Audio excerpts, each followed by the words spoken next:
നമ്മളൊരു വേദഭാഗം നമുക്ക് വായിക്കാം. ഞാൻ ചില ചിന്തകൾ ഷെയർ ചെയ്തിട്ട് കർത്താവിൻ്റെ മേശയോടുള്ള ബന്ധത്തിൽ ചില കാര്യങ്ങൾ പറഞ്ഞിട്ട് ഞാൻ കർത്താവിൻ്റെ മേശയിലേക്ക് കടന്നു പോകാൻ ആഗ്രഹിക്കുകയാണ്. നമുക്ക് ഉൽപ്പത്തി പുസ്തകം, ജനസിസ് ചാപ്റ്റർ 2, ഉൽപ്പത്തി പുസ്തകം 2-ാം അധ്യായത്തിൻ്റെ ജനസിസ് ചാപ്റ്റർ 2 വേഴ്സ് 1 and 2. ഇങ്ങനെ ആകാശവും ഭൂമിയും അവയിലുള്ള ചരാചരങ്ങളൊക്കെയും തികഞ്ഞു. താൻ ചെയ്ത പ്രവൃത്തികളൊക്കെയും ദൈവം തീർത്ത ശേഷം താൻ ചെയ്ത സകല പ്രവൃത്തിയിൽ നിന്നും 7-ാം ദിവസം നിവർത്തനായി. അടുത്ത വാങ്ങിയോട് വായിച്ചോ. താൻ സൃഷ്ടിച്ചുണ്ടാക്കിയ സകല പ്രവൃത്തിയിൽ നിന്നും അന്ന് നിവർത്തനായതുകൊണ്ട് ദൈവം 7-ാം ദിവസത്തെ അനുഗ്രഹിച്ച് ശുദ്ധീകരിച്ചു. ഓക്കെ, ഇംഗ്ലീഷ് കുഞ്ഞുങ്ങൾ വായിച്ചോ. എന്താ?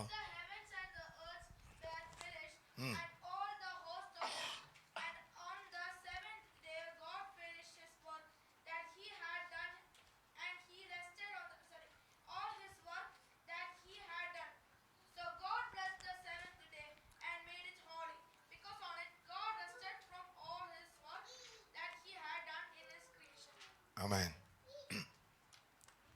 നമ്മൾ ഈ വളരെ പരിചയമുള്ള വേദഭാഗമാണ് അല്ലേ. കർത്താവ് ദൈവം എന്ത് ചെയ്തു? സകലത്തെയും സൃഷ്ടിച്ചിട്ട് എന്താ അതാ നോക്കിയത്? എല്ലാം തികഞ്ഞു. അങ്ങനെ എഴുതിയിരിക്കുന്നത് ചരാചരങ്ങളൊക്കെയും തികഞ്ഞു. 7-ാം ദിവസം ദൈവം എന്ത് ചെയ്തു? സ്വസ്ഥനായിട്ടിരുന്നു. എന്നിട്ട് എന്ത് ചെയ്തു? 7-ാം ദിവസത്തെ അനുഗ്രഹിച്ചു. നമുക്കെല്ലാവർക്കും അറിയാവുന്ന വേദഭാഗം അല്ലേ. ദൈവം 7-ാം ദിവസം എന്നിട്ട് സ്വസ്ഥനായി 7-ാം ദിവസം അനുഗ്രഹിച്ചു. കഴിഞ്ഞ ദിവസം ഞാൻ ഒരു മെസ്സേജ് കേട്ടപ്പോൾ എൻ്റെ മനസ്സിൽ ആ ചിന്തകൾ ഇങ്ങനെ കടന്നു വന്നു. അതിനോടനുബന്ധിച്ച് ഞാൻ ഈ വിഷയങ്ങൾ ഇന്ന് പകൽക്കാലം പറയുന്നത്. ദൈവം മനുഷ്യനെ എന്തിനാണ് സൃഷ്ടിച്ചത്? വൈ ഡിഡ് ഗോഡ് ക്രിയേറ്റഡ് മാൻ? എന്തിനാ സൃഷ്ടിച്ചേ? എന്തോ? ലോകത്തെ നോക്കാൻ അല്ലേ? ആണോ? യേശു കർത്താവ് എന്താ പറഞ്ഞേ? അല്ല, ദൈവം അവിടെ എന്താ പറഞ്ഞേ? മനുഷ്യനെ സൃഷ്ടിച്ചിട്ട് എന്താ പറഞ്ഞേ? 1-ാമത്തെ ചാപ്റ്റർ 1 വേഴ്സ് 28 എന്ന് വായിക്കുക. എൻ്റെ അവസാനത്തെ ഭാഗം അച്ഛൻ മലയാളത്തിൽ നിന്ന് വായിച്ചു. ദൈവം അവരെ അനുഗ്രഹിച്ചു. നിങ്ങൾ സന്താനപുഷ്ടിയുള്ളവരായി പെരുകി ഭൂമിയിൽ നിറഞ്ഞ് അതിനെ അടക്കി സമുദ്രത്തിലെ മത്സ്യത്തിന്മേലും ആകാശത്തിലെ പറവജാതിന്മേലും സകല ഭൂചര ജന്തുവിന്മേലും വാഴുവിൻ എന്ന് അവരോട് കൽപ്പിച്ചു. ശ്രദ്ധിച്ച് എന്താ ഇരിക്കുന്നത്? വാഴുവിൻ എന്ന് വെച്ചാൽ സകലത്തെയും സൃഷ്ടിച്ച് ഫിനിഷ് ചെയ്തിട്ട് ദൈവം അവരോട് പറയുക, നിങ്ങൾ എന്ത് ചെയ്യണം? ഇനി വാഴണം. ആദമിന്റെ ഹവ്വയുടെ 1-ാമത്തെ ദിവസം ഏതാണെന്നറിയോ? First day of Adam. അവരെ സൃഷ്ടിച്ചാക്കി. First day of Adam and Eve എന്ന് പറയുന്നത് 7-ാം ദിവസമാണ്. അവരെ എന്നാ സൃഷ്ടിച്ചേ? 6-ാം ദിവസം. എപ്പോഴും നമുക്ക് സൃഷ്ടിച്ചു. ഇവര് ഈ ഭൂമിയിലേക്ക് കയറുന്നത് ഏത് ദിവസമാണ്? 7-ാം ദിവസം. 7-ാം ദിവസത്തിന്റെ പ്രത്യേകത എന്തോ? ദൈവം സ്വസ്ഥനായി ഇവരോട് പറഞ്ഞു, എല്ലാം തേണ്ടി ഇവിടെ ഇരിപ്പുണ്ട്, നിങ്ങൾ എന്ത് ചെയ്യണം? ഇനി വാഴണം. ദൈവം എന്തുകൊണ്ട് അങ്ങനെ പറഞ്ഞെന്നറിയാവോ? 7-ാം ദിവസം പറയുക, നിങ്ങൾ ഇനി അതിനെ വിശദീകരിച്ചിട്ട് തൻ്റെ മക്കള്, ഇനി ഒരു കാര്യം പറയാം, ദൈവം എന്തിനാ മക്കളെ സൃഷ്ടിച്ചത്? നമ്മൾ പറഞ്ഞു വാഴാൻ വേണ്ടി സൃഷ്ടിച്ചു. അടിമയായിട്ടല്ല സൃഷ്ടിച്ചത്, വേലക്കാരനായിട്ടല്ല സൃഷ്ടിച്ചത്, മകനായിട്ടാണ് സൃഷ്ടിച്ചത്. എങ്ങനെ? മകനായിട്ടാണ് സൃഷ്ടിച്ചത്. ഈ ഞാൻ ആ ദൈവാസന മെസ്സേജിനകത്ത് കേട്ട ചില ചിന്തകൾ എൻ്റെ മനസ്സിലിങ്ങനെ കിടക്കുക. ഇപ്പൊ ബ്ലസന് അച്ചാനെ വണ്ടിക്കകത്ത് ഡ്രൈവിങ് ചെയ്ത് ഇങ്ങനെ കൊണ്ടുപോകുന്നു എന്ന് പറയുന്നതുകൊണ്ട് ബ്ലസനെ ദൈവം അച്ചാനാക്കിയത് ഡ്രൈവറായിട്ടാണോ? ആണോ? മകനായിട്ടാക്കിയത്. അപ്പൻ ഉണ്ടാക്കിയത് വാഴാൻ വേണ്ടി ആക്കിയത്. ഞാൻ പറഞ്ഞ എത്ര മനസ്സിലാകുന്നുണ്ട്? അതിനകത്തൊരു പാട്ടെന്നുള്ളതേ ഉള്ളൂ അപ്പനെ ഓടിച്ചോണ്ട് പോയെന്ന്. അതുകൊണ്ട് എൻ്റെ മോൻ ഡ്രൈവറാന്നല്ല, എൻ്റെ മോൻ എൻ്റെ മകനാ, സകലത്തിനും അധികാരിയാ. ഞാൻ പറഞ്ഞു വരുന്നത് മനസ്സിലാവുന്നുണ്ടല്ലോ. ദൈവം മനുഷ്യനെ സൃഷ്ടിച്ച് മകനാക്കി സൃഷ്ടിച്ചിട്ട് അപ്പന്റെ ഗുണങ്ങളോടെ സൃഷ്ടിച്ചാക്കി. ഞാൻ പറഞ്ഞത് എങ്ങനെ ആക്കിയേ? അപ്പന്റെ ഗുണങ്ങളോടെ സൃഷ്ടിച്ചാക്കി സകലതും ചെയ്തെടുത്തു. എന്നിട്ട് പറഞ്ഞു, നീ ഇതിന്റെ മേളിൽ കയറി അങ്ങ് അച്ഛൻ ബിസിനസ് ഒക്കെ തുടങ്ങിയിട്ട് പറഞ്ഞു, മോനെ എടാ നീ ആ ബിസിനസ് ഒക്കെ എന്ത് ചെയ്യണം? എല്ലാം റെഡിയാക്കി വെച്ചു, നീ ആ ബിസിനസ് അങ്ങ് എടുക്കുമെന്ന് പറയുന്ന പോലെ. ഞാൻ ഉദാഹരണം പറഞ്ഞ കേട്ടോ. എന്ന് പറഞ്ഞ പോലെ ദൈവം എന്ത് ചെയ്തു? സ്വസ്ഥമാക്കി. സകലതും നിവർത്തിച്ചു കഴിഞ്ഞിട്ട്, സകലതും പൂർത്തീകരിച്ചിട്ട് ഈ അധികാരം തൻ്റെ മകന് കൈമാറി.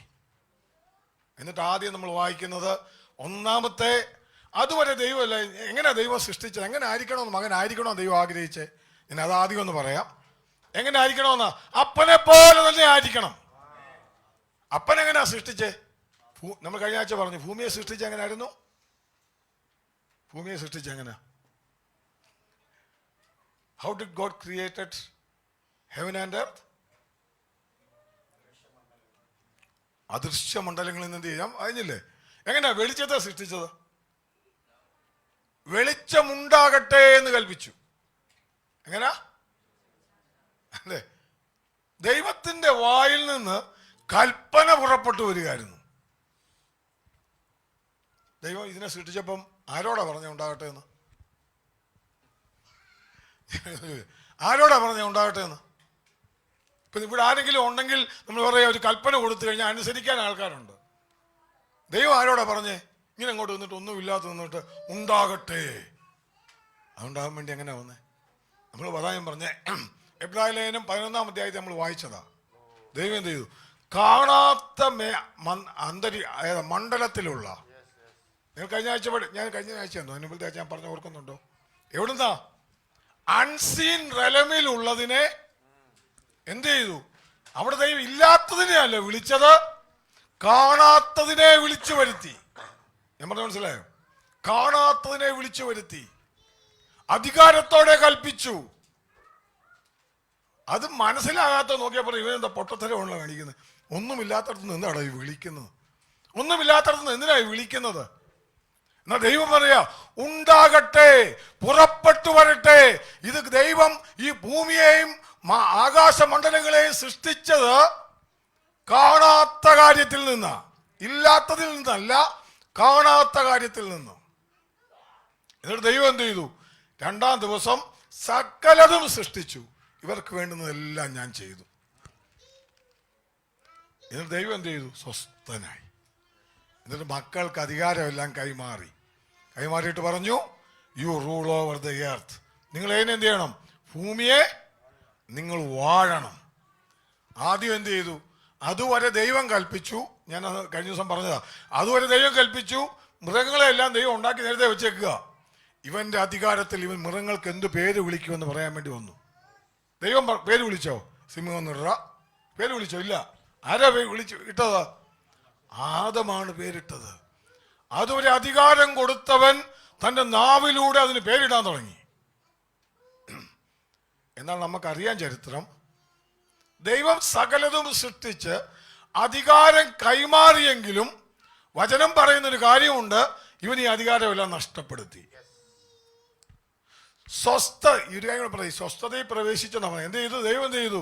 7-ാം ദിവസത്തെ വിശുദ്ധീകരിച്ചു, സകലതും നിവർത്തിച്ചു, സ്വസ്ഥതയ്ക്കകത്ത് കയറി. സ്വസ്ഥത നിൽക്കും നമുക്കൊന്ന് വെച്ചാൽ ഉറങ്ങാൻ പറ്റിയ സമയമാണ് അല്ലേ? എൻ്റെ അച്ഛാ ഒന്ന് പണിയെല്ലാം ചെയ്ത് മടുത്തിരി. ദൈവം പണിയെല്ലാം ചെയ്ത് മടുത്തിട്ട്, ദൈവത്തിൻ്റെ എന്താ, നമ്മൾ ഭയങ്കര പണിയെല്ലാം ചെയ്തിട്ട് മടുത്തിട്ട് കയറി കിടന്ന് ഇനി ഒന്ന് സ്വസ്ഥമായേക്കാം. ദൈവം അങ്ങനെയാണോ? ദൈവം അവിടെ പണിയൊന്നും തൻ്റെ നാവ് കൊണ്ട് താൻ എന്ത് ചെയ്തു? അദൃശ്യ മണ്ഡലങ്ങളിലുള്ളതിനെ വിളിച്ചു വരുത്തി സ്വസ്ഥതയിലേക്ക് തൻ്റെ മക്കളെ ആക്കി. സ്വസ്ഥതയിലേക്ക് തൻ്റെ മക്കളെ ആക്കിയിട്ട് അവരോട് സ്വസ്ഥതയ്ക്ക് അത് വെറുതെ ഇരിക്കാനല്ലേ പറഞ്ഞു. എന്ത് ചെയ്യണമെന്നറിയോ? ദൈവത്തിന്റെ സ്വസ്ഥത വെറുതെയുള്ള സ്വസ്ഥതയല്ല. നീ എന്ത് ചെയ്യണം? കാപ്പാൻ പറഞ്ഞു. എന്താ പറഞ്ഞേക്കുന്നേ? ദൈവം സകലതും നിർമ്മിച്ച് സകലതുമാക്കിയിട്ട് സ്വന്തം മകനെ ആക്കിയിട്ട് പറഞ്ഞു, എല്ലാം നിനക്കുണ്ട്, നീ വാണോളാൻ പറഞ്ഞു. കേട്ടോ? അത്രയും വരെ കേട്ടാ ഭയങ്കര സന്തോഷമാണ്. പക്ഷെ അവിടെ ഏൽപ്പിച്ചതിനകത്ത് വാഴാൻ മാത്രം പറയുമ്പോൾ ഒരു കാര്യം പറഞ്ഞു, അത് സൂക്ഷിക്കണം, കാത്തു സൂക്ഷിച്ചോണം. അധികാരം നിനക്ക് തന്നിട്ടുണ്ട്. അതിന്റെ അർത്ഥം എന്താണെന്നറിയാമോ? നഷ്ടപ്പെട്ടു പോകാനുള്ള സാധ്യതയുണ്ട്. നീ എന്ത് ചെയ്യണം? കാത്തു സൂക്ഷിച്ചോണം. ഇത് പറഞ്ഞിട്ടാ അവരെ എന്ത് ചെയ്തത്? ഞാൻ പറയാം, സ്വസ്ഥത ദൈവം തരുന്നതിനകത്ത് വെറുതെ ഇരിക്കുക എന്നുള്ളതല്ല. ആ സ്വസ്ഥതയ്ക്കകത്ത് എന്ത് ചെയ്യണം? തന്നതിനെ കാത്തു സൂക്ഷിക്കണം. ദൈവത്തിന്റെ വചനം എപ്പോഴും പറയുന്നത് ഒരു പാട്ട് മാത്രമല്ല, ദൈവമെല്ലാം ചെയ്തെന്നല്ല, ചെയ്തതിന് ശേഷം നമ്മളോട് ചിലത് ദൈവത്തിൻ്റെ ആത്മാവ് പറയുന്നത് നമ്മൾ ചെയ്തെങ്കിൽ മാത്രമേ ആ സ്വസ്ഥതയിൽ നമുക്ക് നിൽക്കാൻ പറ്റത്തുള്ളൂ. ദൈവം നൽകിയ അധികാരം എക്സസൈസ് ചെയ്യാൻ പറ്റത്തുള്ളൂ. നമ്മൾ ഉൽപ്പത്തി പുസ്തകത്തിൽ വായിക്കുന്നത് എന്ത് ചെയ്തു? ഈ അധികാരമെല്ലാം എന്ത് ചെയ്തു? പിശാച് വന്നു, സൂക്ഷിക്കാൻ പറഞ്ഞു. അപ്പുറത്തോട് ഇവൻ നുഴഞ്ഞു കയറി. ഇവൻ അധികാരം ഉണ്ടായിരുന്നു. എന്തായിരുന്നു? പോടാന്ന് പറഞ്ഞാൽ എന്ത് ചെയ്തേ? എന്താ പറഞ്ഞേ? ഈ പാമ്പ് ഇങ്ങോട്ട് വന്നോണ്ടേ ഞാൻ ചോദിക്കുക, ഹവായും കേട്ട് കാണും, അധികാരമുണ്ട്, നീ എന്ത് ചെയ്യണം? പോടാന്ന് പറഞ്ഞു കഴിഞ്ഞാൽ ആരുടെയും സകല അധികാരം ദൈവം കൊടുത്തതാ. പക്ഷെ അധികാരം എക്സസൈസ് ചെയ്തില്ല, പരാജയപ്പെട്ടു. അധികാരം മുഴുവൻ പിശാചിന് അടിയറ വെച്ചു. സ്വസ്ഥത കാര്യം കൊടുത്തു, സ്വസ്ഥത നഷ്ടപ്പെടുത്തി എന്ന് പറ. സ്വസ്ഥത നഷ്ടപ്പെടുത്തി മനുഷ്യൻ. ഹല്ലേലൂയ. ദൈവത്തിന്റെ വീണ്ടെടുപ്പ് പദ്ധതി എന്ന് പറയുന്നത് സ്വസ്ഥത തിരികെ കൊണ്ടുവരാനായിരുന്നു. ഞാൻ നിങ്ങൾക്ക് മനസ്സിലായി. എന്ത് ചെയ്യണം? ആ അധികാരം മനുഷ്യകുലത്തിന് തിരികെ കൊടുക്കുവാൻ, തൻ്റെ മക്കൾക്ക് നഷ്ടപ്പെട്ട അധികാരവും ആ സ്വസ്ഥതയ്ക്കകത്ത് അധികാരമുള്ളത് കേട്ടോ. ഇതിനകത്ത് അധികാരമുള്ളത്, ഈ റെസ്റ്റിനകത്ത് അധികാരമുള്ളത്. കർത്താവ് ക്രൂശിൽ പറഞ്ഞ വാക്ക് എന്നാണെന്നറിയോ? സകലതും നിവർത്തിയായി. അധികാരത്തിൽ നഷ്ടപ്പെടുത്തി കളഞ്ഞതിനെ മുഴുവൻ തിരികെ വാങ്ങിയിട്ട് പിതാവിനോടൊരു വാക്ക് പറഞ്ഞു, അപ്പാ സകലതും നിവർത്തിയായി. ഹല്ലേലൂയ. സകലതും നിവർത്തിയായി. ഹല്ലേലൂയ. കർത്താവ് ഇങ്ങനെ ജനത്തെ നോക്കിയിട്ട് ഇങ്ങനെ കാര്യം പറയുന്നുണ്ട്, അധ്വാനിക്കുന്നവരും ഭാരം ചുമക്കുന്നവരുമേ, നിങ്ങൾ എന്റെ അടുക്കൽ വരുവീൻ, I will give you rest. ഞാൻ നിങ്ങൾക്ക് എന്ത് തരാം? ആശ്വാസം തരാമെന്ന് മലയാളത്തിൽ ഇരിക്കുന്നത്. I will give you rest. ഞാൻ നിങ്ങൾക്ക് എന്ത് തരാം? സ്വസ്ഥത തരാം. അതിനു മുമ്പ് ലോക ചരിത്രത്തിൽ ആരും അതിൽ യഥാർത്ഥത്തിലുള്ളൊരു സ്വസ്ഥത കൊടുത്തിട്ടില്ല. അത് നഷ്ടപ്പെട്ടു പോയതിനെ ഹല്ലേലൂയ സ്വന്തം പുത്രനെ അയച്ച് വീണ്ടെടുത്തിട്ട് ടെറ്റലസ്റ്റായി എന്ന് പറഞ്ഞ് അത് പരിപൂർണ വിടുതൽ കൊടുത്തിട്ട് മക്കളോട് പറയുന്ന വാക്കെന്ന് യേശുക്രിസ്തു ഉയർത്തെഴുന്നേറ്റപ്പം സ്വർഗത്തിലും ഭൂമിയിലും സകല അധികാരവും ഇപ്പൊ ആർക്ക് കിട്ടിയിരിക്കുന്നു? എനിക്ക്. നിങ്ങൾ വാക്യം വായിക്കണോ? മത്തായി 28-ാം അധ്യായത്തില, സ്വർഗത്തിലും ഭൂമിയിലും സകല അധികാരവും എനിക്ക് നൽകപ്പെട്ടിരിക്കുന്നു, ആകയാൽ നിങ്ങൾ പുറപ്പെടുവീൻ. ഇപ്പൊ നിങ്ങൾ ഒരു കാര്യം ഞാൻ പറഞ്ഞതിന്റെ അർത്ഥം മനസ്സിലായോ? ഹല്ലേലൂയ. ആദമിനും ഹവ്വയ്ക്കും ഉണ്ടായിരുന്ന അധികാരം ഇനി എങ്ങനെയാ മക്കൾക്കുള്ള അധികാരം എങ്ങനെയാണെന്ന് ഞാൻ പറയാൻ പോവാ. അപ്പന്റെ അധികാരമായിരുന്നു മക്കൾക്ക് കൊടുത്തത്. അവിടുത്തെ ആത്മാവിനെയാണ് ഉള്ളിലാക്കിയത്. അല്ലെ? എന്നിട്ട് പറഞ്ഞ വാഴണം. എങ്ങനെ വാഴണം? നാവിന്റെ അധികാരം കൊണ്ട്, നാവിലെ വാക്കുകൾ കൊണ്ട് നീ വാഴണമെന്ന് പറഞ്ഞു. ഹല്ലേലൂയ. അപ്പൻ എങ്ങനെ സൃഷ്ടിച്ചത്? കാണാത്ത, ഞാൻ പറഞ്ഞ അദൃശ്യ മണ്ഡലങ്ങളിലുള്ളത്, കാണാത്തതിനെ നോക്കിയിട്ട് അപ്പൻ പറഞ്ഞു ഉണ്ടാകട്ടെ എന്ന് പറഞ്ഞു. ഇന്ന് പോലെ ഞാൻ പറയാം, അതേ അധികാരമായിരുന്നു ആദമിനും ഹവ്വയ്ക്കും കൊടുത്തത്. ഹല്ലേലൂയ. നഷ്ടപ്പെട്ടു പോയതിനെ മുഴുവൻ തിരികെ തന്നിട്ട്. ഇനി നമുക്ക് എബ്രായ ലേഖനത്തിൽ വരുമ്പോൾ ഞാൻ ഒരു വാക്യോടെ വായിക്കാം. ആ വാക്കിനോട് വായിച്ചിട്ട് ഞാൻ പെട്ടെന്ന് എൻ്റെ വിഷയത്തിലേക്ക് കിടക്കാം. നമ്മൾ വായിച്ചു പോയി എബ്രായ ലേഖനം 4-ാം അധ്യായത്തിൻ്റെ അതിൻ്റെ 9-ാമത്തെ വാക്യം എന്ന് ചോദിച്ചാൽ 9ഉം 10ഉം. ആകയാൽ ദൈവത്തിന്റെ ജനത്തിന് ഒരു ശബത്തനുഭവം ശേഷിച്ചിരിക്കുന്നു. ഈ ശബത്തനുഭവം എന്ന് പറയുന്നത് ഏതാണെന്നറിയോ? ഉൽപ്പത്തി പുസ്തകം 2-ാം അധ്യായത്തിൽ വായിച്ചത്. അതിനെന്താ പറയുന്നത്? ശബത്ത് റെസ്റ്റ് എന്നാ പറയുന്നത്. 7-ാം ദിവസത്തെ എന്ത് ചെയ്തു? ആ ശബത്തനുഭവം തന്റെ മക്കൾക്ക് കൊടുത്തിട്ട് പറയുക, താൻ സ്വസ്ഥനായി. ഇനി നിങ്ങൾ എന്ത് ചെയ്യണം? നിങ്ങൾ അതിന്റെ മേൽ വാഴണം. ഈ സ്വസ്ഥത അതിന് ഉദാഹരണമായിട്ട് ഇസ്രായേൽ മക്കൾക്ക് എന്ത് ചെയ്ത്? 7-ാം ദിവസം ഒരു അത് മനസ്സിലാക്കാൻ വേണ്ടി ദൈവം കൊടുത്തതാ. ആ സ്വസ്ഥതയ്ക്ക് എന്താ? 7-ാം ദിവസം 7-ാം വർഷം നമ്മൾ വചനം പഠിച്ചാൽ അറിയാൻ പറ്റും. 7-ാം ദിവസം ഒന്നും ചെയ്യണ്ട, ഒരു മഞ്ഞ പറക്കിക്കൊണ്ടിരുന്ന. 7-ാം ദിവസം എന്ത് ചെയ്യണ്ട? ഒന്നും പറക്കേണ്ട ആവശ്യമില്ല, സകലതും ദൈവം കൊടുക്കുന്നതാ. ഇതുപോലെ പറയാം, ഇതുപോലൊരു സ്വസ്ഥത ആദമിനും ഹവ്വയ്ക്കും കൊടുത്തൊരു സ്വസ്ഥത ഉണ്ടായിരുന്നു. ഇവിടെ പറയുക ദൈവത്തിന്റെ മക്കൾക്ക് വായിച്ചു വെച്ച ദൈവം തന്റെ പ്രവർത്തികളിൽ നിന്ന് എന്ന പോലെ. 9-ാം വാക്യം. ആകയാൽ ദൈവത്തിന്റെ ജനത്തിന് ഒരു ശബത്തനുഭവം ശേഷിച്ചിരിക്കുന്നു. ശ്രദ്ധിക്കുക. ആകെ ഇംഗ്ലീഷ് കുഞ്ഞുങ്ങളൊന്ന് വായിച്ചേ. ആ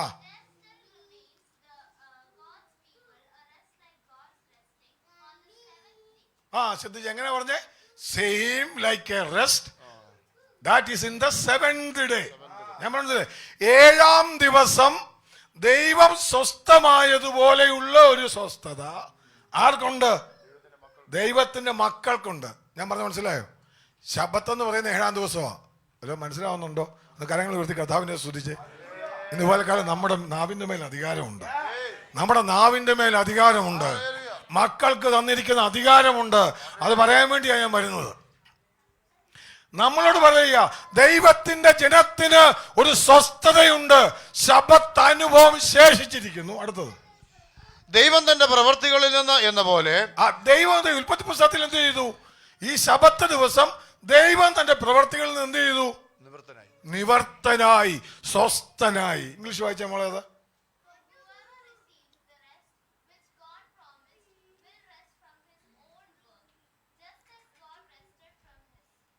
മലയാളത്തിൽ ചോദിച്ചു, പിടി കിട്ടിയില്ല. ഓക്കെ. ദൈവം തന്റെ പ്രവൃത്തികളിൽ നിന്ന് എന്ന പോലെ അവന്റെ സ്വസ്ഥതയിൽ പ്രവേശിച്ചവൻ താനും തന്റെ പ്രവൃത്തികളിൽ നിന്ന് നിവർത്തനായി തീർന്നു. ശ്രദ്ധിക്കുക, എന്താ പറഞ്ഞേക്കുന്നേ? ദൈവം തന്റെ സ്വസ്ഥതയിൽ പ്രവേശിച്ചവൻ. ഞാനൊന്ന് വായിക്കാം, അത് വായിച്ചാൽ മനസ്സിലാക്കാൻ ബുദ്ധിമുട്ടാണ്. അവന്റെ സ്വസ്ഥതയിൽ പ്രവേശിച്ചവൻ താനും. ശ്രദ്ധിക്കുക, നമ്മളോട് പറയാണ് ദൈവത്തിന്റെ ജനത്തിന് എന്തുണ്ട്? ഒരു ശബത്തിന്റെ അനുഭവം ശേഷിച്ചിട്ടുണ്ട്.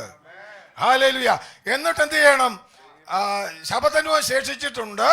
അതുകൊണ്ട് ദൈവം തന്റെ പ്രവൃത്തികളിൽ നിന്ന് എന്ന പോലെ അവന്റെ സ്വസ്ഥതയിൽ പ്രവേശിച്ചവൻ താനും തന്റെ പ്രവൃത്തികളിൽ നിന്ന് സ്വസ്ഥനായി തീർന്നു. യേശു കർത്താവ് എന്താ പറഞ്ഞറിയോ?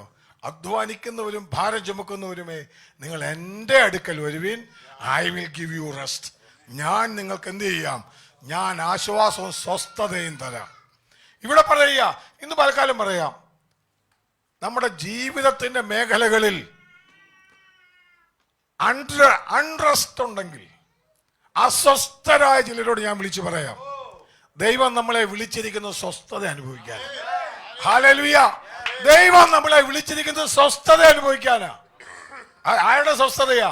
ദൈവം അനുഭവിച്ച് 7-ാം ദിവസം തന്റെ പ്രവർത്തികളിൽ നിന്ന് സ്വസ്ഥനായതുപോലെ നമ്മളോട് പറയുക, അതുപോലെ നിങ്ങളും പ്രവർത്തികളിൽ നിന്ന് എന്ത് ചെയ്യണം? അത് ഞാൻ നേരത്തെ പറഞ്ഞു, ആദമിനും ഹവ്വയും സ്വസ്ഥത എന്ന് പറഞ്ഞു കഴിഞ്ഞാൽ പ്രവൃത്തി ഇല്ലെന്നല്ല അതിന്റെ അർത്ഥം. എന്ത് ചെയ്യണം? നിങ്ങളെ അപ്പനെ പോലെ വിളിച്ചു കൊണ്ടുവന്നിരിക്കുന്നത് പ്രവൃത്തി ചെയ്ത് നേടാനല്ല, കൽപ്പിച്ച് ജയാളിയാകാനാണ്. ഞാൻ പറഞ്ഞ മനസ്സിലായോ? അപ്പൻ കൽപ്പിച്ച് നമ്മൾ സൃഷ്ടിച്ചതുപോലെ അദൃശ്യമണ്ഡലങ്ങളിൽ നിന്ന് അപ്പൻ കൽപ്പിച്ച് കാണാത്തതിനെ, ഇല്ലാത്തതിനെ അല്ല, കാണാത്തതിനെ ദൃശ്യമണ്ഡലത്തിൽ കൊണ്ടുവന്നതുപോലെ തന്റെ മക്കളെ ആക്കിയിരിക്കുന്നത് അതേ ഉദ്ദേശത്തോടാണ്. ഞാൻ കഴിഞ്ഞ ദിവസം 11-ാം അധ്യായത്തിന് 1-ാം വാക്യം ഞാൻ പറഞ്ഞു. ഞാൻ സമയം പോലോട്ട് കയറിയിട്ട് ഞാൻ പെട്ടെന്ന് പറയാം. അവിടെ നമ്മൾ പറഞ്ഞു, വിശ്വാസം എന്നതോ ആശിക്കുന്നതിന് ഉറപ്പും കാണാത്ത കാര്യങ്ങളുടെ നിശ്ചയമാകുന്നു. ഇപ്പോഴെന്ന് പറഞ്ഞിട്ട് പറയാം. എന്നിട്ട് അതിന്റെ 3-ാം വാക്യത്തിൽ പറയുന്നത്, നാം ഈ കാണുന്ന ഭൂമി ദൈവം സൃഷ്ടിച്ചത് കാണാത്തവയിൽ നിന്ന് വചനത്താൽ ഉളവാക്കിയെന്ന് നാം വിശ്വാസത്താൽ അറിയുന്നു. ഞാൻ പറഞ്ഞതൊക്കെ മനസ്സിലാവുന്നുണ്ട്? ഈ കാണാത്തതിനെ വചനത്താൽ വിശ്വാസത്താൽ ദൈവം ഉളവാക്കി. ഇന്ന് പാൽക്കാലം നമ്മളെ മക്കളാക്കിയാണ് വിളിച്ചിരിക്കുന്നത്. കരം കൊടുത്ത് പറഞ്ഞോ, മക്കളായിട്ടാണ് വിളിച്ചേക്കുന്നത്. ചില അധികാരമൊക്കെ നമുക്കുണ്ട് കേട്ടോ. ഹല്ലേലൂയ. പക്ഷെ ഒരു കാര്യമുണ്ട്, പിശാച് അലറുന്ന സിംഹം പോലെ. ഹല്ലേലൂയ. അന്ന് അവൻ ഏദൻ തോട്ടത്തിൽ വന്നതുപോലെ ഇന്ന് പലരുടെ അധികാരം നഷ്ടപ്പെട്ടവരാ. ഇന്ന് പലരുടെ അധികാരമില്ല. ഇന്ന് പലരും സ്വസ്ഥത ഇല്ലാതെ കിടക്കുന്നത് അധികാരം അറിയാത്തത് കൊണ്ടാ. നീ ആരാണെന്ന് അറിയാത്തതുകൊണ്ടാ. എന്റെ അപ്പൻ ആരാണെന്ന് ബോധ്യം വന്നാൽ, അവൻ എങ്ങനെ ചെയ്യുന്നെന്ന് ബോധ്യം വന്നാൽ, ഹല്ലേലൂയ, ചിലതിനെ വിളിച്ചു വരുത്തുന്നവരാണ് നമ്മൾ. ഹല്ലേലൂയ. അല്ലേ, പിശാച് അന്ന് ഏദനിൽ എന്താ അവൻ ചെയ്തത്? ഹവ്വയെ ഉപായത്താൽ വഞ്ചിച്ചതുപോലെ നിങ്ങളെ എന്ത് ചെയ്യുമെന്നാ പറഞ്ഞേ? ഉപായത്താൽ വഞ്ചിക്കും. ഇന്ന് നമ്മൾ ചിന്തിക്കണം, നമ്മുടെ ജീവിതത്തിൽ പലതും വഞ്ചിക്കപ്പെട്ട് കിടക്കുക. നമ്മൾ പലതും അറിയാതെ അസ്വസ്ഥരാകാനല്ല ദൈവം നമ്മളെ വിളിച്ചത്, ദൈവത്തിന്റെ സ്വസ്ഥതയിൽ കയറാനാ. ഹല്ലേലൂയ. എത്ര പേര് വിശ്വസിക്കുന്നുണ്ട്? ഇന്ന് പകലിൽ ഞാൻ പറയും, ഈ കർത്താവ്, ഞാൻ അത് പറഞ്ഞിട്ട് ഈ ശുശ്രൂഷയിൽ കിടക്കാം. ഞാൻ ചിന്തിക്കുന്നത് നിങ്ങൾക്ക് മനസ്സിലായി കാണും. അതിന് വിശദമായിട്ട് സംസാരിക്കേണ്ട വിഷയമാണ്. സമയമില്ല, ഞാൻ പറയാം നിങ്ങളോട് ഇന്ന് പലകാലം. ഹല്ലേലൂയ. ഇന്ന് നമ്മളെ ദൈവം വിളിച്ചിരിക്കുന്നത് അപ്പൻ്റെ, ഇങ്ങനെ നമ്മൾ ലൂക്കോസിന്റെ സുവിശേഷം ഹിസ്റ്ററി പറയാം ആദാം ദൈവത്തിന്റെ മകൻ. ഹല്ലേലൂയ. നമ്മളെന്താ പറയുന്നത്? അവൻ മക്കളാകുവാനുള്ള അവകാശം തന്നിരിക്കുന്നു. അവനെ വിശ്വസിക്കുന്ന ഏവർക്കും അവന്റെ മക്കളാകുവാനുള്ള അവകാശം തന്നിരിക്കുന്നു. പിശാച് പറയും നീ പറഞ്ഞാൽ ഒന്നും നടക്കത്തില്ലെന്ന്. ഹല്ലേലൂയ. അവൻ തന്നതൊന്നും പോരാന്ന് പറയും. ഇന്ന് വാൽക്കാലം ഞാൻ പറയാം, കർത്താവ് തന്നതൊക്കെ നമുക്ക് നന്മയ്ക്കാ. ഇന്ന് വാൽക്കാലം ചില അൺട്രസ്റ്റിനെ മാറ്റുന്ന വാൽക്കാലമാണ്. നിന്റെ ജീവിതത്തിലെ അസ്വസ്ഥതകളെ ഹല്ലേലൂയ കഷ്ടപ്പെട്ട് പ്രവർത്തിച്ച് ഹല്ലേലൂയ ദൈവം തരുന്നവനറിയോ? ഞാൻ ഒന്നുകൂടെ പറയാം, ഞാൻ ഈ പറയുന്ന വീട് വെക്കുന്ന കാര്യമൊന്നുമല്ല. നടക്കത്തില്ലെന്ന് പറയുന്നതിനെ ചിലതിനെ കർത്താവ് നടത്തും. അവൻ നമുക്ക് ഹല്ലേലൂയ എന്ന് പറഞ്ഞു കഴിഞ്ഞാൽ ലോകത്തിൽ നോക്കിയാൽ ഒന്നുമില്ലാത്തതിൽ നിന്നൊന്നും ഉണ്ടാക്കാൻ പറ്റത്തില്ല. ദൈവമകന് ഹല്ലേലൂയ അദൃശ്യ മണ്ഡലങ്ങളിൽ ചിലതിനെ ഉണ്ടാക്കാൻ പറ്റും. എന്നറിയോ? നമ്മുടെ ജീവിതത്തെ നോക്കി പിശാച് പറയും, ഓ നീ ഇങ്ങനൊന്നുമല്ല, നീ ദൈവത്തെ പോലൊക്കെ ആണോ എന്ന് നുണ പറയുമ്പോൾ ഞാൻ പറയാം, നമ്മളെ അവന്റെ സ്വരൂപത്തിൽ സൃഷ്ടിച്ചിട്ട് പറയുക എന്ന് പലകാലം ആ റെസ്റ്റ് അനുഭവിച്ച്. അതുകൊണ്ട് ഇവിടെ പറയും ശബത്തനുഭവം ശേഷിച്ചിരിക്കുന്ന ഇങ്ങനെ പറയുന്നത്. അതുകൊണ്ട് 11 വാക്യം വായിച്ചു വെച്ചാ എബ്രായർ 4:11. അതുകൊണ്ട് ആരും അനുസരണക്കേടിന്റെ സമദൃഷ്ടാന്തത്തിന് ഒത്തവണ്ണം വീഴാതിരിക്കേണ്ടതിന്. ആമേൻ. ഏതനുസരണം? ഇവിടെ 2-3 സ്വസ്ഥത പറയുന്നുണ്ട്. നിങ്ങൾക്ക് മനസ്സിലായി, നമ്മൾ പഠിച്ചു വരുന്ന വാക്യോ എബ്രായ ലേഖനം. ആരും അതുകൊണ്ട് എന്ത് ചെയ്യല്ലേ? അനുസരണക്കേടിന്റെ സമദൃഷ്ടാന്തത്തിന് ഒത്തവണ്ണം വീഴാതിരിക്കേണ്ടതിന് നാം ആ സ്വസ്ഥതയിൽ പ്രവേശിപ്പാൻ ഉത്സാഹിക്കാം. ആ സ്വസ്ഥതയിൽ പ്രവേശിപ്പാൻ ഉത്സാഹിക്കാം. പറഞ്ഞ മനസ്സിലായോ? കാര്യം കൊടുത്തു. നമുക്കൊരു സ്വസ്ഥതയുണ്ടെന്ന് പറഞ്ഞാൽ നമുക്കൊരു സ്വസ്ഥതയുണ്ട്. ഹല്ലേലൂയ. നമുക്കൊരു സ്വസ്ഥതയുണ്ട്. ഏത് സ്വസ്ഥതയാ? ഉറങ്ങുന്ന സ്വസ്ഥതയല്ല. ഹല്ലേലൂയ. ദൈവം നമുക്ക് വേണ്ടി നിവർത്തിച്ചെന്നുള്ളത് മനസ്സിലാക്കി കാലെടുത്ത് അതയിലേക്ക് വെച്ചേച്ച് നമ്മൾ ചിലതിനെ വിളിച്ചു വരുത്തും. ആമേൻ. ഞാൻ പറഞ്ഞ എത്രവർക്ക് മനസ്സിലാകുന്നുണ്ടോ? ചില ആഴമായിട്ടുള്ള കാര്യമാണ്. ഇന്ന് പലക്കാലം ഞാൻ പറയാം, ടെറ്റലസ്റ്റായി എന്ന് പറഞ്ഞു കഴിഞ്ഞപ്പോ യേശു കർത്താവ് എന്തായെന്ന് അറിയാമോ? സകലതും നിവർത്തിച്ചു. പിശാചിന്റെ അധികാരത്തിൽ നിന്ന്, അവന്റെ എല്ലാ ബന്ധനങ്ങളിൽ നിന്ന് നമ്മളെ വിടുവിച്ച് ജയാളികളാക്കി നിർത്തിയിട്ട് പറയാം, വിശ്വാസത്താൽ നിങ്ങൾ എന്റെ കൂടെ അവകാശികളാകണം. ഇത് മനസ്സിലായ പൗലോസ് പറയുകയാണ്, ആ ആപത്തോ വാളോ മൃത്യുവിനോ ഈ ലോകത്തിനോ വരുവാനുള്ളതിനോ ഒന്നും എന്നെ വേർപിരിക്കാൻ സാധിക്കത്തില്ല. ഞാൻ പറയാം, ആഴത്തിന്റെ ഉള്ളില് നമുക്ക് വേണ്ടി കരുതുന്ന ഒരു കർത്താവുണ്ട്. ഹല്ലേലൂയ. ഇന്ന് പലകാലം അതാ ക്രിസ്തീയ ജീവിതം. യേശു കർത്താവ് അവിടെ ഈ സ്വസ്ഥതയെ പ്രവേശിക്കാൻ വേണ്ടി കഷ്ടപ്പെട്ട് നിൽക്കുന്ന പരീശന്മാരെ നോക്കിയിട്ട് പറയുക, അല്ലെ നിങ്ങൾ എൻ്റെ അടുത്തേക്ക് വരിക, ഞാൻ ഒരുവന് മാത്രമേ നിങ്ങൾക്ക് റെസ്റ്റ് തരാൻ പറ്റത്തുള്ളൂ. ഇവിടെ പറയുന്ന റെസ്റ്റ് എന്ന് പറയുന്നത് ഉൽപ്പത്തി നമ്മൾ വായിച്ച ശബത്ത് അനുഭവം. ഇസ്രായേൽ മക്കൾക്ക് ദൈവം കൊടുത്ത വാഗ്ദത്തത്തിന് ഉദാഹരണമായിരുന്നു. അവിടെ ഇവരെന്ത് ചെയ്യില്ല? അനുസരണക്കേട് കൊണ്ട് കയറിയില്ല. ആരുടെ കാര്യം പറയുന്നത്? ഇസ്രായേൽ മക്കളുടെ കാര്യമാണ്. ഇന്ന് പോയിക്കാൾ നമ്മുടെ മുഖത്തിൽ ഒരു സന്തോഷം വരണം. എനിക്കിങ്ങനെ അധികാരമുള്ളവനായിരുന്നു. എനിക്കെന്തുള്ള ഇങ്ങനെ അധികാരം ഉണ്ടായിരുന്നു. എനിക്ക് കരം കൊടുത്ത് നമുക്ക് അധികാരമുള്ളവരാന്ന് പറ. ഹല്ലേലൂയ. അതാണ് ഞാൻ പറഞ്ഞത്. വിശ്വാസത്തിന്റെ ഒരു വാക്യോട് വായിച്ചേ നോക്കോട്ടെ. 2 കൊരിന്ത്യർ, കഴിഞ്ഞ പ്രാവശ്യം വായിച്ച വാക്യം എങ്കിലും ഒന്ന് പറയാം. 2 കൊരിന്ത്യർ അതിന്റെ 4-ാം അധ്യായത്തിന്റെ 4-ാം അധ്യായത്തിന്റെ ചാപ്റ്റർ 4 വേഴ്സ് 13 വായിച്ചു. ഞാൻ വിശ്വസിച്ചു, അതുകൊണ്ട് ഞാൻ സംസാരിച്ചു എന്ന് എഴുതിയിരിക്കുന്നത് ശ്രദ്ധിക്കണം.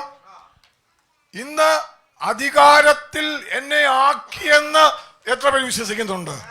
പൗലോസ് പറയുകയാണ്, ഞാൻ വിശ്വസിച്ചു അതുകൊണ്ട് ഞാൻ സംസാരിച്ചു അടുത്തത് എന്ന് എഴുതിയിരിക്കുന്നത് പോലെ വിശ്വാസത്തിന്റെ അതേ ആത്മാവ് ഞങ്ങൾക്കുള്ളതിനാൽ പൗലോസ് പറയുക, വിശ്വാസത്തിന്റെ അതേ ആത്മാവുള്ളവനാണെങ്കിൽ നിനക്ക് അത് വായെടുത്ത് കൽപ്പിക്കാൻ പറ്റും.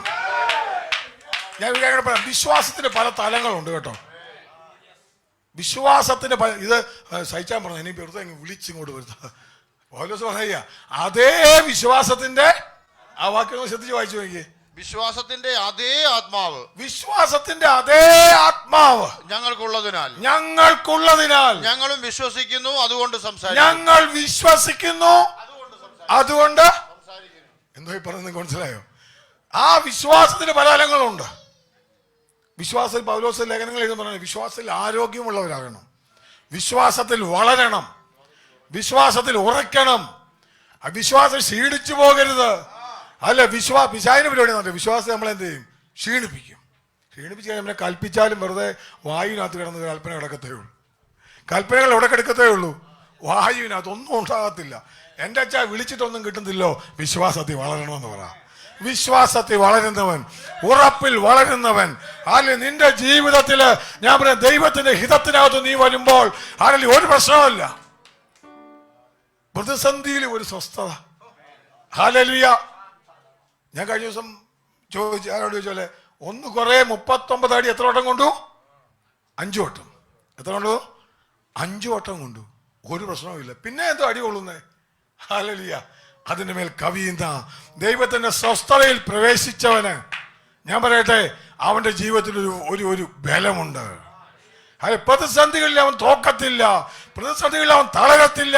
ഇന്ന് പാൽക്കാലം അദൃശ്യ മണ്ഡലങ്ങളെ നോക്കി ടെറ്റലസ്റ്റായി എന്ന് പറഞ്ഞപ്പോ എന്നറിയാമോ? പിശാചിന്റെ സകല അധികാരങ്ങളെയും കാൽവരി ക്രൂശിൽ നമ്മൾ വായിക്കുന്നതെന്നറിയോ? സകലത്തെയും കാൽ കീഴാക്കി പരസ്യമായ കോലമാക്കി അവന്റെ മേൽ ജയാളിയാക്കി നമ്മളെ മാറ്റി. കൊലോസ്യർ വായിക്കുന്നത് ഇങ്ങനെയാണ്, ഹല്ലേലൂയ, തോൽപ്പിച്ചവനെ കൊണ്ടു നടന്നു. ഇന്ന് പലകാലം പറയാം, നമ്മുടെ മേൽ പിശാചിന് അധികാരമില്ല, ദൈവമകന്റെ മേൽ പിശാചിന് അധികാരമില്ല. വരുമ്പോ നമ്മൾ എന്ത് ചെയ്യണം? ദൈവം അധികാരം കൊടുക്കൽ പോടാന്ന് പറഞ്ഞാൽ അവൻ എന്ത് ചെയ്തേനെ? അവൻ പോയേനെ. ഇങ്ങനൊക്കെയാണോ അത് ചോദിച്ച് നിന്ന് പോയാൽ സൂചി കിടക്കാൻ ഇട കൊടുത്താൽ തൂമ്പാ കയറ്റുമെന്ന്. ഏതാ സൂചി കിടക്കാനുള്ള ഇട കൊടുത്താൽ അവൻ എന്ത് ചെയ്യും? തൂമ്പാ കയറ്റും. എന്ന് വെച്ച് കഴിഞ്ഞാൽ എൻ്റെ അർത്ഥം എന്നാന്ന് ചോദിച്ചു കഴിഞ്ഞാൽ, ഞങ്ങൾ ഈ ബി.എഡിന് പഠിക്കുമ്പോൾ സാർമാർ പറയുന്നത്, പിള്ളേർക്ക് നിങ്ങൾ വലിയ ഒച്ച ഉണ്ടാക്കാതെ നമുക്ക് ഇരുന്ന് സംസാരിച്ചാന്ന് പറഞ്ഞു കഴിഞ്ഞാൽ പിന്നെ ആ ക്ലാസ് മുഴുവൻ ബഹളമായിരിക്കും. ആ ക്ലാസ് പിന്നത്തായിരിക്കും മുഴുവൻ. ഒരു സാവകാശം കൊടുത്താൽ, ഒരു സംശയത്തിന്റെ ചിന്തകൾ നമ്മൾ പറഞ്ഞാൽ, ഇന്ന് പലക്കാലം പറയാം, നമ്മൾ ജയാളികളായിട്ട് നമ്മളെ വിളിച്ചത് കർത്താവിന്റെ മക്കളാണ്. ഇതത്ര ഒരു മക്കളാണെന്ന് ബോധ്യമുള്ളവരുണ്ട്? കരങ്ങൾ ഉയർത്തിക്കേ. ഞാൻ ദൈവത്തിന്റെ മകനാണെന്ന് ബോധ്യമുള്ളവർ പറഞ്ഞേ. അവന്റെ വിശ്വാസത്താൽ ഞാൻ ദൈവത്തിന്റെ മകനാ.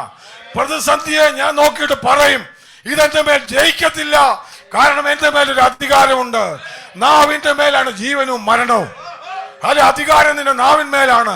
അതുകൊണ്ട് അവൻ നെഗറ്റീവിസം പറയുന്നവരെ കണ്ടാൽ നമുക്കറിയാം, ജീവിതം മുഴുവൻ നെഗറ്റീവായിരിക്കും. ഹല്ലേലൂയ. ശ്രദ്ധിച്ചിട്ടുണ്ടോ? അയ്യോ ഒന്നുമില്ല, ജോലി ചെയ്തിട്ടും ഗുണമില്ല, പിള്ളേരും എല്ലാം ഇങ്ങനായി, പിന്നെ മൊത്തം എന്തോ ഞാൻ അങ്ങ് തിരിച്ച് പോയാൽ ഇനി കാശുമില്ല, ഒന്നുമില്ല, കഷ്ടപ്പാട് മാത്രം. എന്നൊരു കാര്യം പറയുന്ന പോലെ കാലം നമ്മൾ പോസിറ്റീവ് കാര്യങ്ങൾ, ദൈവമകൻ അധികാരത്തിന്റെ വാക്കുകളാണ് സംസാരിക്കുന്നത്. ഹല്ലേലൂയ. അവന്റെ കാര്യങ്ങൾ നടത്തിത്തരുന്ന ഒരു ദൈവമുണ്ട്. ഹല്ലേലൂയ. കാര്യങ്ങളെ ചെയ്തു തരുന്ന ഒരു കർത്താവുണ്ട്.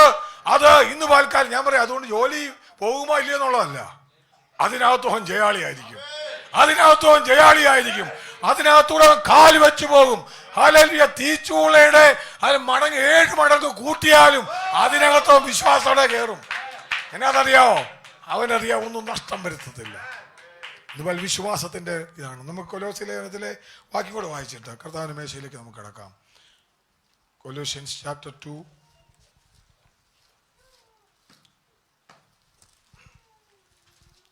2-ാം അധ്യായത്തില് അതിൻ്റെ 13 മുതൽ വാക്യങ്ങൾ, 14-ാം വാക്യങ്ങൾ വായിച്ചു. അതിക്രമങ്ങളൊക്കെയും നമ്മോട് ക്ഷമിച്ച ചട്ടങ്ങളാൽ നമുക്ക് വിരോധവും പ്രതികൂലവുമായിരുന്ന കൈയെഴുത്ത് മായിച്ച് ക്രൂശിൽ തറച്ച് നടുവിൽ നിന്ന് നീക്കിക്കളഞ്ഞു. എന്താണെന്നറിയാമോ? ഇവന് അധികാരമില്ലെന്ന് പിശാച് എഴുതി വെച്ച ചില ലേഖനങ്ങളുണ്ടായിരുന്നു. ഇവൻ പറഞ്ഞതൊന്നും നടക്കത്തില്ല. കാര്യം അധികാരമെല്ലാം ആർക്ക് കിട്ടി? അധികാരമെല്ലാം എൻ്റേതാന്ന് പറഞ്ഞതാ. അത് യേശു കർത്താവ് വന്നിട്ട് അധികാരം മുഴുവൻ താൻ പിടിച്ചെടുത്ത് ക്രൂശിന്റെ നടുവിൽ വെച്ച് നീക്കിക്കളഞ്ഞു. വായിച്ചു.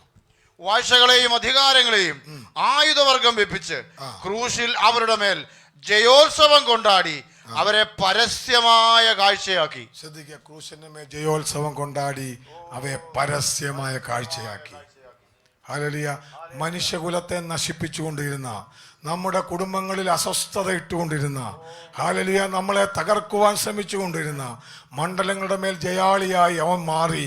ഇന്ന് പൽക്കാലം വിശ്വസിക്കുന്നവരെ അവൻ മക്കളാക്കി തീർത്ത് അപ്പന്റെ അതേ അധികാരത്തോടെ, അപ്പന്റെ അതേ കഴിവോടെ, ചിലതിനെ നോക്കി കൽപ്പിക്കുന്ന അധികാരത്തോടെ, അല്ലെ അദൃശ്യ മണ്ഡലങ്ങളിൽ വിളിച്ചു വരുത്തുന്ന അധികാരത്തോടെ ഇന്ന് പൽക്കാലം പറയാം, നമ്മൾ അധികാരം, അതേ അധികാരം ഇങ്ങനെ വെച്ചത് എന്താ വെച്ച 2 കൊരിന്ത്യർ വായിച്ച്, ആത്മാവിന്റെ അതേ അല്ലല്ല, നമ്മൾ 2 കൊരിന്ത്യർ വായിച്ചേ, ആത്മാവിന്റെ അതേ വിശ്വാസമുള്ള ഞങ്ങൾ സംസാരിക്കുന്നത്. എങ്ങനെയായിരുന്നത്? അതേ ആത്മാവ് ഞങ്ങൾക്കുള്ളതിനാൽ ഞങ്ങളും വിശ്വസിക്കുന്നു, അതുകൊണ്ട് സംസാരിക്കുന്നു. അതെ, ഒന്നുകൂടെ മുമ്പിലോട്ട് ഒന്നുകൂടെ ചേർത്ത് വായി. ഞാൻ വിശ്വസിച്ചു അതുകൊണ്ട് ഞാൻ സംസാരിച്ചു എന്ന് എഴുതിയിരിക്കുന്നത് പോലെ വിശ്വാസത്തിന്റെ അതേ ആത്മാവ്. അതാ ഞാൻ പറഞ്ഞത്, വിശ്വാസത്തിന്റെ അതേ ആത്മാവ്. വിശ്വാസത്തിന്റെ അതേ ആത്മാവ്. ഏതാ വിശ്വാസത്തിന്റെ ആത്മാവ്? വിശ്വസിക്കുന്നവരാൽ ഈ അടയാളങ്ങൾ നടക്കും. വെച്ചാ വിശ്വാസത്തിന്റെ അതേ അളവുണ്ടെങ്കിൽ അവന്റെ നാവിന്മേലൊരു അധികാരമുണ്ട്. അല്ലെങ്കിൽ അവൻ സംസാരിക്കുമ്പോൾ ഭൂതങ്ങൾ വിട്ടുപോകും, അവൻ സംസാരിക്കുമ്പോൾ രോഗികൾ സൗഖ്യമാകും. ഇന്ന് പലക്കാലം പറയാം, വിശ്വാസത്തിന്റെ അതേ അളവ് നമ്മുടെ ഉള്ളിൽ ദൈവം തന്നിട്ടുണ്ടെങ്കിൽ ദൈവത്തിന് വേണ്ടി ജയാളികളായി നിർത്താൻ വേണ്ടിയാണ് ദൈവം നമ്മളെ വിളിച്ചത്. വിശ്വാസത്തിന്റെ അതേ അളവ്. ഇന്ന് പലക്കാലം ഹല്ലേലൂയ, വീട്ടിൽ നോക്കി നമുക്ക് വിളിച്ചു പറയാം, കുഞ്ഞുങ്ങളെ നോക്കി നമുക്ക് വിശ്വാസത്തോടെ പറയാം, അനുഗ്രഹിക്കപ്പെട്ടവനായിട്ട് അവൻ മാറും.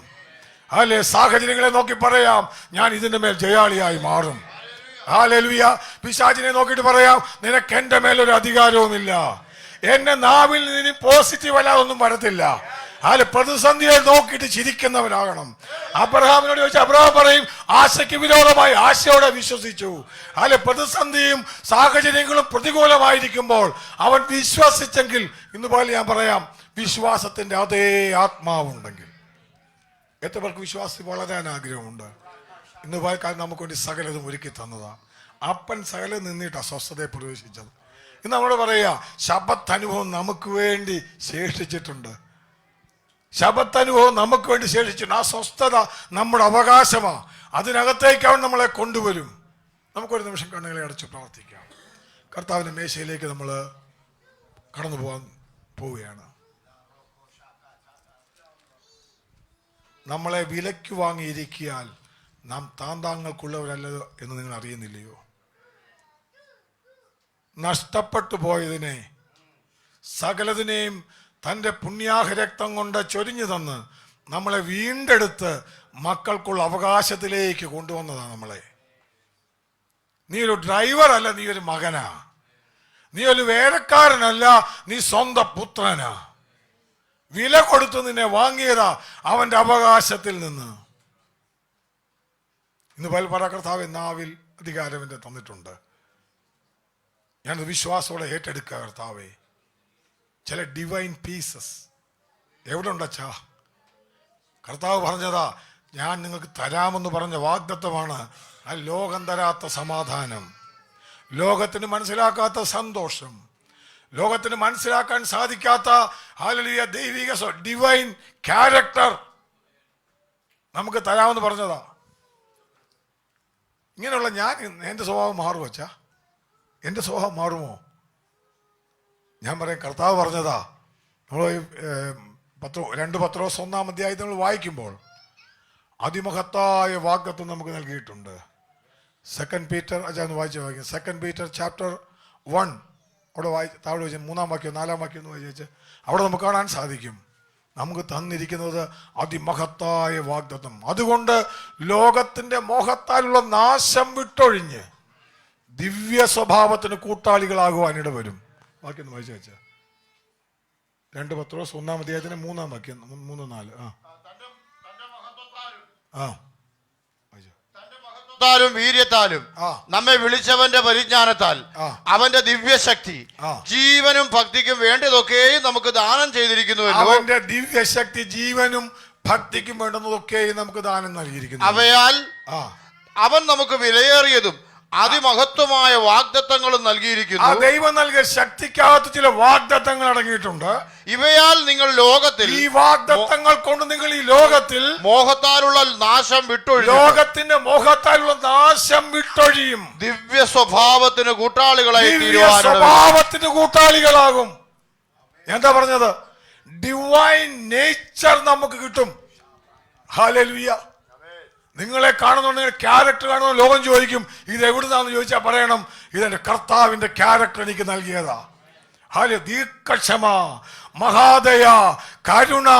ഞാൻ പറയാം, നമ്മുടെ ജീവിതത്തെ മാറ്റിമറിക്കുന്ന, ലോകത്തിന്റെ നാശത്തെ വിട്ടൊഴിയുന്ന ആ വലിയ പവർ നമ്മുടെ മേൽ ദൈവത്തിന് ആത്മാവ് തരാൻ ആഗ്രഹിക്കുക.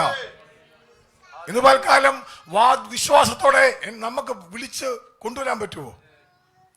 അതുണ്ടോ വെച്ചാ? ഉണ്ട്. എവിടെ ഉണ്ട്? അപ്പന്റെ മക്കളാണെങ്കിൽ വെളിച്ചമുണ്ടാകട്ടെ എന്ന് കൽപ്പിച്ച് നമ്മൾ വായിക്കുന്നുണ്ട്. അതിന്റെ തൊട്ടുപുറയിലത്തെ വാക്യം ഞാൻ പറയാം, മനസ്സിൽ ഓർമ്മ വന്നുണ്ടോ? സമയം പോലും സാരമില്ല. 2 കൊരിന്ത്യർ അവിടെ വായിച്ചു. അവിടെ നമ്മൾ മുമ്പ് വായിച്ച വാക്യത്തിന് മേളിൽ ഇങ്ങനൊരു ഭാഗമുണ്ട്. 2 കൊരിന്ത്യർ 4-ാം അധ്യായത്തിൽ അതിന്റെ 5-ാം വാക്യം എന്ന് വായിച്ചാ 6-ാം വാക്യം. 2 Corinthians chapter 4 verse 6. ഇരുട്ടിൽ നിന്ന് വെളിച്ചം പ്രകാശിക്കണമെന്ന് അരുളി ചെയ്ത ദൈവം. ശ്രദ്ധിച്ചേ, എങ്ങനെ ഉൽപ്പത്തിയിൽ ദൈവം ചെയ്തത്? ഇരുട്ടായിരുന്നു, ഇരുട്ടിൽ നിന്ന് വെളിച്ചം ഉണ്ടാകട്ടെ എന്ന്, വെളിച്ചം പ്രകാശിക്കണമെന്ന് അരുളി ചെയ്ത ദൈവം. അവിടെ ഒന്നുമില്ലായ്മയിൽ നിന്ന് വെളിച്ചം ഉണ്ടാകട്ടെ എന്ന് കൽപ്പിച്ച ദൈവം. അടുത്ത വാക്യം. യേശുക്രിസ്തുവിന്റെ മുഖത്തിലുള്ള ദൈവ തേജസ്സിന്റെ പരിജ്ഞാനം വിളങ്ങിക്കേണ്ടതിന്, ഇങ്ങനെ പറയുന്നത്, യേശുക്രിസ്തുവിനുള്ള മുഖത്തിലുള്ള ദൈവ തേജസ്സിന്റെ പരിജ്ഞാനം വിളങ്ങേണ്ടതിന് ഞങ്ങളുടെ ഹൃദയങ്ങളിൽ പ്രകാശിച്ചിരിക്കുന്നു. എന്ത് ചെയ്യുന്നു? ദൈവത്തിന്റെ തേജസ് നമ്മുടെ ഹൃദയങ്ങളിൽ പ്രകാശിച്ചിരിക്കും. എങ്ങനെ പ്രകാശിച്ചിരിക്കുന്നത്? ഇരുളിൽ നിന്ന് വെളിച്ചത്തെ ഉണ്ടാകണമെന്ന് കൽപ്പിച്ചവൻ. ഇന്ന് നമുക്ക് പറയാൻ പറ്റുമോ, കർത്താവേ, ആ ദൈവത്തിന്റെ തേജസ് എന്റെ ഹൃദയത്തിൽ വിളങ്ങണമെന്ന്? ഹല്ലേലൂയ. കൽപ്പിക്കുന്ന അധികാരം, വിശ്വാസത്തിന്റെ അധികാരം ഇന്ന് പൽക്കാലം നമുക്ക് ക്രിസ്തുവിലൂടെ നമുക്ക് തന്നിട്ടുണ്ട്. ഞാൻ ഒത്തിരി കാര്യങ്ങൾ അവിടുന്ന് ഇവിടുന്ന് ഒക്കെ കട്ട് ചെയ്താ പറഞ്ഞത്. എത്ര പേർക്ക് മനസ്സിലായി? നമ്മൾ ഇന്ന് അപ്പവീഞ്ഞുകളിലേക്ക് കടക്കും. നമ്മൾ ചിന്തിക്കും, നഷ്ടപ്പെട്ടു പോയതിനെ നമുക്ക് പുത്രനിലൂടെ നേടിത്തന്നതാണ്. ഇന്ന് പൽക്കാലം നിങ്ങൾക്കൊരു റിമൈൻഡർ ദൈവത്തിന്റെ ആത്മാവ് തരിക. ഈ അപ്പത്തിൽ നിന്നും വീഞ്ഞിൽ നിന്നും പങ്കെടുക്കുമ്പോൾ നിങ്ങൾ ഒരു കാര്യം വിശ്വാസത്തോടെ പറയണം, ഞാൻ മകനാണ്, അധികാര മണ്ഡലത്തിൽ എന്നെ നിർത്തിയിരിക്കുക. എന്റെ നാവിന്മേൽ അധികാരമുണ്ട്. കർത്താവേ, ഇന്ന് പൽക്കാലം അധികാരത്തിന്റെ ശുശ്രൂഷകൾ ചെയ്യുന്നവരാക്കി ഞങ്ങളെ മാറ്റണം കർത്താവേ. ഹല്ലേലൂയ. യേശുക്രിസ്തുവിന്റെ മുഖത്തിലുള്ള തേജസ് ഞങ്ങളുടെ ഹൃദയങ്ങളിൽ പ്രകാശിക്കണം. അത് ഹല്ലേലൂയ. എങ്ങനെ പിതാവായ ദൈവം കൽപ്പിച്ച് വെളിച്ചത്തെ കൊണ്ടുവന്നോ അതുപോലെ എന്റെ ഹൃദയങ്ങളിൽ വിളങ്ങണം. ഹല്ലേലൂയ. അങ്ങനെ വിളങ്ങിയാൽ നമ്മൾ മൊത്തം മാറും കേട്ടോ. ഇന്നലെ മെസ്സേജ് കേട്ടല്ലോ, ആത്മാവിലെ ഐക്യത. ആത്മാവിലെ ഐക്യത. ഞാൻ പറയാം, ഈ എല്ലാവരും നമ്മുടെ ക്യാരക്ടർ മാറിക്കഴിഞ്ഞാൽ ഉണ്ടല്ലോ, നമ്മൾ അന്യോന്യം നമ്മൾ ദൈവത്തിന്റെ ആത്മാവ് പാസ് ചെയ്തൊരു ഇൻഫർമേഷൻ. വളരെ വളരെ നല്ല മെസ്സേജ്. അതിൻ്റെ ഒരു ദൂത് കർത്താവിന്റെ ആസനത്തിനകത്ത് കേൾപ്പിച്ചല്ലോ. ആത്മാവിലെ ഐക്യത, സമാധാന ബന്ധത്തിൽ കാപ്പാൻ ശ്രമിപ്പാ. അതിന് തൊട്ടടുത്ത സഹോദരന്റെ ആവശ്യം. നേരത്തെ അത് ഇന്നലെ പറഞ്ഞു, എന്നാലും ഞാൻ ഇന്നലെ ഇല്ലാത്തതുകൊണ്ട് പറയാം, ഒന്നുകൂടെ അങ്ങ് പറയുക. ഇന്നലെ നമ്മൾ കേട്ടത് ആത്മാവിലുള്ള ഐക്യതയുണ്ട്, ശരീരത്തിലുള്ള ഐക്യതയുണ്ട്. ശരീരത്തിലുള്ള ഐക്യത, വെള്ളമടിക്കുന്നവരും അങ്ങനെ നടക്കുന്നവരും തമ്മിൽ ഐക്യതയുണ്ട് അല്ലേ? അവർ ആ ഐക്യതയിൽ അന്യോന്യം പറഞ്ഞ്, അവനിപ്പോൾ വെള്ളമടിക്കാൻ കാശില്ലെങ്കിലും ഇവിടെ ഒരു പ്രശ്നമില്ല, കൂട്ടുകാരൻ വാടാന്ന് പറഞ്ഞാൽ അവൻ കൂടെ പോകും. എവിടെ വേണമെങ്കിലും ഇല്ലെങ്കിലും കടം മേടിച്ചാലും മേടിച്ചു കൊടുക്കും. ആത്മാവിൻ്റെ ഐക്യത എന്ന് പറയാമോ? പറയേണ്ട ആത്മമണ്ഡലത്തോട് അവൻ്റെ വിഷയം നിന്റെ ഹൃദയത്തിൽ വരും. എൻ്റെ കൂട്ടു സഹോദരൻ്റെ വിഷയം എൻ്റെ വിഷയമായിട്ട് മാറും. അതിൽ ആത്മാവിൻ്റെ ഐക്യതയുണ്ടെങ്കിൽ ദൈവം ഇടപെടുന്നത് വ്യത്യസ്ത മേഖലകളിലാണ്. ഇത് പാൽക്കാലം എത്ര പേര് വിശ്വസിക്കുന്നുണ്ട്? നമ്മൾ ഈ കർത്താവിൻ്റെ മേശയിലേക്ക് ഇന്ന് പാൽക്കാലം ദൈവത്തിൻ്റെ ആത്മാ നമ്മൾ പറയുക, യോഗ്യതയുള്ളവരാ ഇതിൽ പങ്കെടുക്കുന്ന. ആരാ? യേശു കർത്താവിൻ്റെ മക്കളാ. ആരാ യോഗ്യത? യോഗ്യതയുള്ള നമ്മൾ അയോഗ്യരായിട്ട് ഭക്ഷിക്കരുത്. ഞാൻ പറഞ്ഞ മനസ്സിലായി, ഒന്നുകൂടെ ഞാൻ പറയാം.